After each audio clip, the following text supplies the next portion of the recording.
एक बहती हुई नदी के किनारे एक लंबा मजबूत जामुन का पेड़ था। ये पेड़ अपने रसीले मीठे जामुन के लिए जाना जाता था। उसकी डालियों में बहुत ऊपर एक चालाक बंदर रहता था। मुझे ये जामुन बहुत पसंद है। बंदर अपना दिन डाल से डाल पर झूलते हुए धूप में खेलते हुए बिताता था। जब उसे भूख लगती तो रसीले जामुन हमेशा उसकी पहुंच में होते थे। बंदर जामुन के पेड़ पर अपने जीवन से खुश था। यहाँ जिंदगी बिल्कुल मजेदार है। एक गर्म दोपहर जब बंदर जामुन खा रहा था तो उसने नीचे नदी में एक मगरमच्छ देखा। मगरमच्छ बड़ा और खुरदुरा था। उसके नुकीले दांत थे जो आसानी से एक बंदर को 2 टुकड़ों में चीर सकते थे। बंदर पहले तो डर गया, लेकिन मगरमच्छ काफी दोस्ताना लग रहा था। ये इतना खतरनाक नहीं लगता। नमस्ते बंदर, वो जामुन बहुत स्वादिष्ट लग रहे हैं। क्या तुम मेरे साथ कुछ बांटोगे?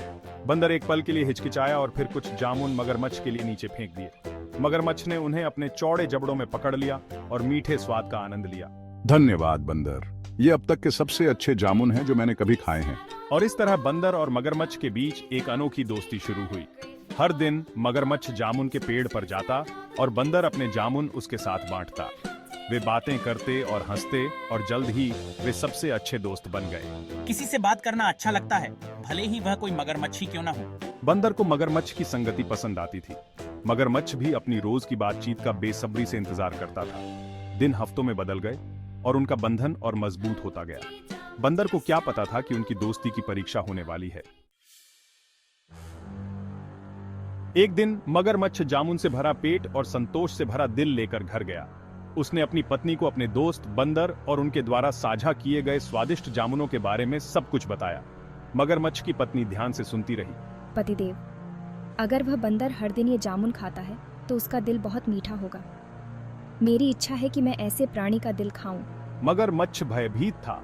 वह अपने दोस्त को नुकसान पहुंचाने की कल्पना भी नहीं कर सकता था, लेकिन वह अपनी पत्नी के अनुरोध को भी अस्वीकार नहीं कर सकता था। उसने बहुत सोचा कि कैसे शक पैदा किए बिना बंदर का दिल प्राप्त किया जाए। मैं ये कैसे कर सकता हूँ?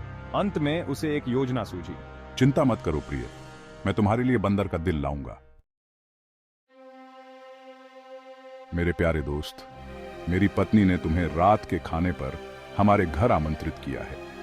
वह उस दयालु बंदर से मिलने की जिद कर रही है जो मुझे ये स्वादिष्ट जामुन प्रदान करता है। ये उसकी बहुत मेहरबानी है, लेकिन मैं वहाँ कैसे पहुँचूंगा? मैं तैर नहीं सकता। चिंता मत करो, बस मेरी पीठ पर बैठ जाओ और मैं तुम्हें नदी पार ले जाऊंगा। बंदर मगरमच्छ के असली इरादों से बेखबर उसकी पीठ पर चढ़ गया। जैसे ही वे नदी पार कर रहे थे, मगरमच्छ को दोषी महसूस होने लगा। क्या हुआ?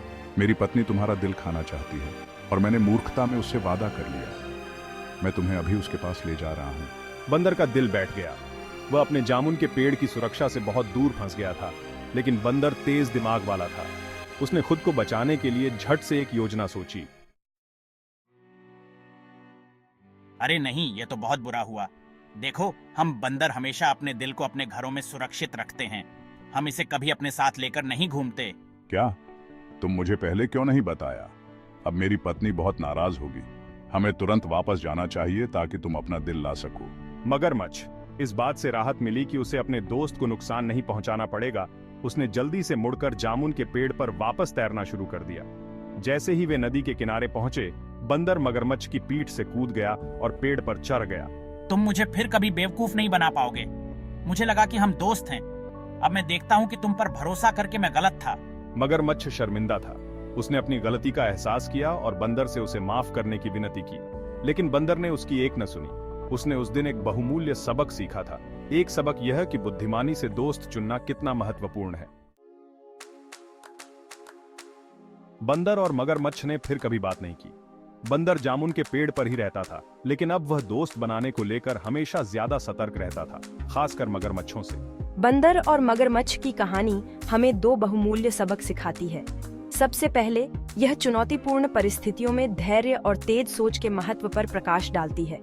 जिस तरह बंदर ने खतरे से बचने के लिए अपनी बुद्धि का इस्तेमाल किया, उसी तरह हम भी शांत दिमाग और रचनात्मक समाधानों से बाधाओं को दूर कर सकते हैं। दूसरा, कहानी हमारे दोस्तों को बुद्धिमानी से चुनने के महत्व पर जोर देती है। हर कोई हमारे हितैषी नहीं होता है और कभी-कभी जो लोग दयालु दिखाई देते हैं, उनके भी अपने स्वार्थी उद्देश्य हो सकते हैं। विश्वास अर्जित किया जाता है, मुफ्त में नहीं दिया जाता है।